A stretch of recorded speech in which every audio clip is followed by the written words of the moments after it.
ഓം ശാന്തി. 21/12/2023. ഇന്നത്തെ മുരളിയുടെ main points. മധുരമായ കുട്ടികളെ, ശിവ് ബാബയെ കൂടാതെ നിങ്ങൾക്കിവിടെ ഒന്നും തന്നെയില്ല. ഇതിനാൽ ഈ ദേഹത്തിൻ്റെ ബോധത്തിൽ നിന്ന് തന്നെയും ദൂരെ മാറി വെറും യാചകനായി തീരൂ. യാചകനിൽ നിന്ന് തന്നെയാണ് പ്രിൻസ് അല്ലെങ്കിൽ രാജകുമാരൻ ആകുന്നത്. ഒരേ ഒരു ബാബ, മറ്റാരുമില്ല, മറ്റൊന്നുമില്ല. ആത്മാക്കൾ തമ്മിലുള്ള കൊടുക്കൽ വാങ്ങലിൻ്റെ ആധാരം ബന്ധമാണ്. ആ ബന്ധത്തിൻ്റെ അടിസ്ഥാനത്തിലാണ് ഓരോരുത്തരും മറ്റുള്ളവരെ ഓർമ്മിക്കുന്നത്. നമുക്ക് ബാബ പറഞ്ഞു തന്നിട്ടുണ്ട്, എല്ലാ ബന്ധവും ബാബയുമായി വയ്ക്കണം. അതായത് എല്ലാ ബന്ധത്തിൻ്റെയും ഏറ്റവും ഒറിജിനലായ യഥാർത്ഥമായ രസം ബാബയിൽ നിന്ന് മാത്രമേ നമ്മൾക്ക് ലഭിക്കുകയുള്ളൂ. കാരണം ആത്മാക്കളെല്ലാം തമോ പ്രധാനമായിരിക്കുകയാണ്.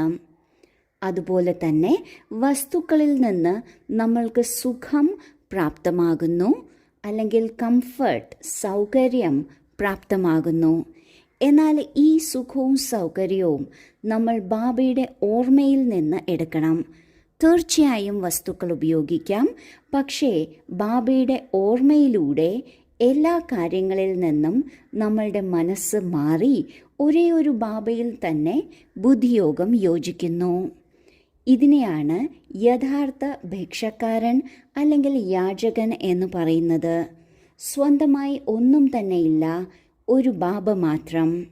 ഇതിനെയാണ് സമ്പൂർണ്ണ സമർപ്പണ സ്ഥിതി എന്ന് പറയുന്നത്. ഈ സമ്പൂർണ്ണ സമർപ്പണ സ്ഥിതിയുടെ ആധാരത്തിലാണ് നമ്മൾക്ക് സത്യയുഗത്തിൽ ഉയർന്ന പദവി ലഭിക്കുന്നത്. അതിനാൽ ബാബ പറയുന്നു, ദേഹാഭിമാനത്തെയും ദേഹബോധത്തെയും എല്ലാം വിട്ട് യാചകൻ അല്ലെങ്കിൽ ഭിക്ഷക്കാരനാകണം. എന്നാൽ മാത്രമേ രാജകുമാരനായി തീരാൻ സാധിക്കുള്ളൂ. ചോദ്യം: ഡ്രാമയുടെ യഥാർത്ഥ ജ്ഞാനം ഏത് ചിന്തകളെ സമാപ്തമാക്കുന്നു? ഉത്തരം: ഈ രോഗം എന്തുകൊണ്ട് വന്നു? ഇങ്ങനെ ചെയ്തില്ലായിരുന്നെങ്കിൽ ഇങ്ങനെ സംഭവിക്കില്ലായിരുന്നു. ഈ വിഘ്നം എന്തുകൊണ്ട് വന്നു? ബന്ധനം എന്തുകൊണ്ടുണ്ടായി? ഈ എല്ലാ ചിന്തകളും ഡ്രാമയുടെ യഥാർത്ഥ നോളജിലൂടെ സമാപ്തമാകുന്നു. കാരണം ഡ്രാമ അനുസരിച്ച് എന്ത് നടക്കാനുണ്ടായിരുന്നുവോ അത് നടന്നു. കൽപ്പം മുമ്പേയും നടന്നിരുന്നു. പഴയ ശരീരമാണ്. ഇതിന് തീർച്ചയായും തുന്നലുകൾ വരിക തന്നെ ചെയ്യും. ഇതിനാൽ ഒരു ചിന്തയും ഉണ്ടാകാൻ സാധ്യമല്ല. ലോകത്തിലുള്ളവർക്ക് 3 കാലങ്ങളെക്കുറിച്ച് അറിവില്ല. എന്താണ് മുമ്പ് സംഭവിച്ചിരുന്നത്, ഇപ്പോൾ എന്ത് സംഭവിക്കുന്നു, ഇനി എന്ത് സംഭവിക്കും എന്നതിനെക്കുറിച്ച് വ്യക്തമായ ധാരണയില്ല.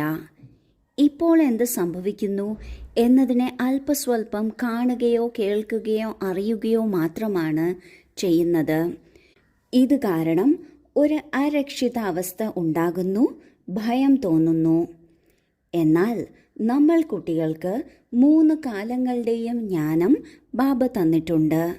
അതിനെ മറ്റൊരു തരത്തിൽ ഡ്രാമയുടെ അറിവ് എന്നും പറയുന്നു. ഈ ഡ്രാമയിൽ എന്താണ് സംഭവിച്ചുകൊണ്ടിരിക്കുന്നത്, മുമ്പ് എന്താണ് സംഭവിച്ചിരുന്നത്, ഇനി എന്താണ് സംഭവിക്കാൻ പോകുന്നത്, ഇതിനെക്കുറിച്ചുള്ള ധാരണ ബാബ തന്നിട്ടുണ്ട്. ഈ ഡ്രാമയുടെ അറിവ് നമ്മളെ ചിന്താമുക്തരാക്കുന്നു. പലർക്കും തൻ്റെ പാസ്റ്റിനെക്കുറിച്ച്, അതായത് കഴിഞ്ഞ കാലത്തെക്കുറിച്ച് പല ചോദ്യങ്ങളും വരുന്നു. അല്ലെങ്കിൽ ഒരു രോഗം എന്തുകൊണ്ട് വന്നു എന്നത് വരുന്നു. എന്തുകൊണ്ട് ബന്ധനമുണ്ട്, എന്തുകൊണ്ട് ഇങ്ങനെ സംഭവിച്ചു, എന്തുകൊണ്ട് മറ്റുള്ളവർ പ്രവർത്തിക്കുന്നു തുടങ്ങിയ പലതരത്തിലുള്ള ചിന്തകൾ വരുന്നു. എന്നാൽ ഡ്രാമയുടെ ജ്ഞാനമുണ്ട് എങ്കിൽ ഈ ചിന്തകളെല്ലാം സമാപ്തമാകുന്നു. ഡ്രാമയുടെ ജ്ഞാനം നമ്മുടെ അരക്ഷിതാവസ്ഥയെ മാറ്റിയെടുക്കുന്നു. എന്താണോ ഡ്രാമയിൽ അടങ്ങിയിട്ടുള്ളത് അത് നടക്കുക തന്നെ ചെയ്യും. കാരണം അത് തന്നെയാണ് കൽപ്പം മുമ്പും നടന്നിരുന്നത്. ഈ ശരീരമെന്നത് ഏറ്റവും അവസാനത്തെ സമയത്തെ ശരീരമാണ്. ഇതിൽ തീർച്ചയായും തുന്നിക്കെട്ട് ഉണ്ടാകും. പല ശാരീരിക വ്യാധിയും വന്നെന്നിരിക്കും. അതിൽ നമ്മൾ ചിന്തിതരാകരുത്. ഗീതം: നമ്മൾക്ക് ആ വഴിയിലൂടെയാണ് നടക്കേണ്ടത്. ഏതു വഴിയിലാണോ വീഴുകയും സൂക്ഷിക്കുകയും ചെയ്യേണ്ടത്. ധാരണയ്ക്കുള്ള മുഖ്യസാരം: 1. നമ്മളുടെ ചിന്ത പോകുന്ന തരത്തിൽ അല്ലെങ്കിൽ പശ്ചാത്തപിക്കേണ്ട തരത്തിൽ ഒരു കർമ്മവും ചെയ്യരുത്. കള്ളം പറയരുത്. സത്യമായ ബാബയോട് സത്യമായിരിക്കണം. 2. ഭാരതത്തെ സ്വർഗമാക്കുന്നതിന് തൻ്റെ ഓരോ കക്കയും സഫലമാക്കണം. ബ്രഹ്മബാബയ്ക്ക് സമാനം സറണ്ടറായി ട്രസ്റ്റിയായി നിൽക്കണം. ആദ്യത്തെ പോയിന്റിൽ ബാബ പറയുന്നു, നമ്മൾക്ക് പശ്ചാത്തപിക്കേണ്ടി വരുന്ന അല്ലെങ്കിൽ മനപ്രയാസത്തിൽ വരുന്ന തരത്തിലുള്ള ഒരു കർമ്മവും ചെയ്യരുത്. കാരണം സമയം വളരെ മൂല്യമേറിയതാണ്. ഒരു തെറ്റ് സംഭവിച്ചാൽ അല്ലെങ്കിൽ വികർമ്മം വന്നാൽ പിന്നെ അതിൻ്റെ പിന്നാലെ അതിൻ്റെ കർമ്മഭോഗം ഉണ്ടാകും. അതിനിടയിൽ നമ്മൾക്ക് പശ്ചാത്തപവും വന്നെന്നിരിക്കും, അല്ലെങ്കിൽ ചിന്തിതരായെന്നിരിക്കും. ഇത്തരത്തിൽ സമയം കളയുന്ന ഒരു പ്രവൃത്തിയും നാം ചെയ്യരുത്. ഒരിക്കലും കള്ളം പറയരുത്. സത്യമായ ബാബ വന്ന് എല്ലാ കാര്യങ്ങളുടെയും സത്യാവസ്ഥ, സത്യം നമ്മൾക്ക് കേൾപ്പിച്ചു തരികയാണ്. അങ്ങനെയുള്ള സത്യമായ ബാബയോട് സത്യമായിരിക്കണം. ബാബയുടെ പേര് ചീത്തയാക്കുന്ന തരത്തിലുള്ള ഒരു പ്രവൃത്തിയും ചെയ്യരുത്. ഒരിക്കലും കള്ളം പറയരുത്. രണ്ടാമത്തെ പോയിന്റിൽ ബാബ പറയുന്നു, തൻ്റെ അടുക്കലുള്ള ഓരോ ചെറിയ നാണയവും സഫലമാക്കണം. കാരണം പൊതുവെ ലോകത്തെ, പക്ഷെ പ്രത്യേകിച്ചും ഭാരതത്തെ സ്വർഗമാക്കുന്നതിനുള്ള സേവനമാണ് ഇപ്പോൾ നടക്കുന്നത്. ഒപ്പം ഏതുപോലെ ബ്രഹ്മബാബ തൻ്റേതെല്ലാം ബാബയ്ക്ക് സമർപ്പിച്ച് ട്രസ്റ്റിയായി നിന്നോ, അതുപോലെ നമ്മൾ ഓരോരുത്തരും നമ്മളുടേതെല്ലാം തന്നെ ശരീരം, മനസ്സ്, ധനം, ജനം എല്ലാം ബാബയ്ക്ക് സമർപ്പിച്ച് സൂക്ഷിപ്പുകാരനായി ട്രസ്റ്റിയായി നിൽക്കണം. വരദാനം: ഓരോ ആത്മാവിൻ്റെയും സംബന്ധ സമ്പർക്കത്തിൽ വന്നും എല്ലാ ചോദ്യങ്ങൾക്കും ഉപരിയായിരിക്കുന്ന സദാ പ്രസന്ന ചിത്തരായി ഭവിക്കട്ടെ.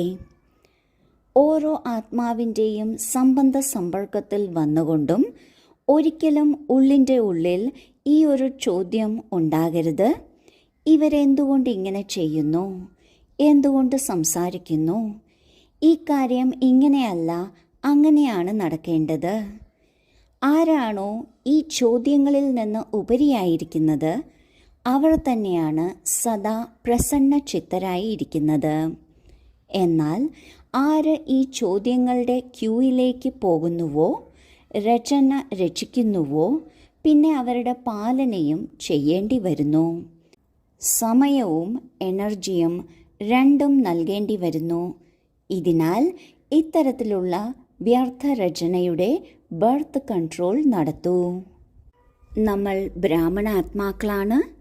ഈ ലോകത്തിലുള്ള എല്ലാ ആത്മാക്കളുടെയും പൂർവികരാണ്, പൂജ്യരാണ്. അങ്ങനെയുള്ള നമ്മൾ ആത്മാക്കളുടെ അടുക്കൽ പലതരത്തിലുള്ള കാര്യങ്ങൾ വരും. ഓരോ വ്യക്തികളും അവരുടെ വിഷമങ്ങളും കഷ്ടപ്പാടും പങ്കുവച്ചെന്നും വരും. എന്നാൽ ആ സമയത്തും ഒരിക്കലും നമ്മളുടെ മനസ്സിൽ ഇവരെന്തുകൊണ്ട് ഇങ്ങനെ ചെയ്യുന്നു, ഇവരെന്തുകൊണ്ട് ഇങ്ങനെ പറയുന്നു, ഇവരെന്തുകൊണ്ട് ഇപ്രകാരം ചെയ്യുന്നില്ല, എന്തുകൊണ്ട് അപ്രകാരം ചെയ്യുന്നില്ല എന്ന തരത്തിലുള്ള ഒരു ചോദ്യവും ഉണ്ടാകരുത്. കാരണം ഓരോരുത്തരുടെ പാർട്ടും അവരവരുടേതാണ്. അവരോരോരുത്തരും അവരുടെ പാർട്ട് അവരുടെ തിരഞ്ഞെടുത്ത തരത്തിൽ നടത്തിക്കൊണ്ട് പോവുകയാണ്. അതിനാൽ അതിനെ നാം ഒരിക്കലും ചോദ്യം ചെയ്യരുത്. മനസ്സിൽ ഈ ചോദ്യങ്ങൾ വരികയാണെങ്കിൽ നമ്മൾക്കൊരിക്കലും പ്രസന്നരായിരിക്കാൻ സാധിക്കില്ല. മാത്രമല്ല, ഈ ചോദ്യങ്ങൾ വന്നാൽ ഇതിൻ്റെ പിന്നെ ക്യൂ ആകും. നമ്മൾ പുതിയ ചോദ്യങ്ങൾ രചിക്കുമ്പോൾ അതിനെ പാലിക്കുകയും വേണം. അതിൽ നമ്മളുടെ സമയവും സങ്കല്പവും എനർജിയും നഷ്ടമാകുകയാണ്. അതിനാൽ ഇത്തരത്തിലുള്ള വ്യർത്ഥ ചിന്തകളുടെ വ്യർത്ഥ രചനയുടെ ബർത്ത് കൺട്രോൾ നടത്തണം. സ്ലോഗൻ: തൻ്റെ നയനങ്ങളിൽ ബിന്ദുരൂപനായ ബാബയെ ഉൾക്കൊണ്ടിരിക്കുകയാണെങ്കിൽ മറ്റാരെയും ഉൾക്കൊള്ളില്ല. ഓം ശാന്തി.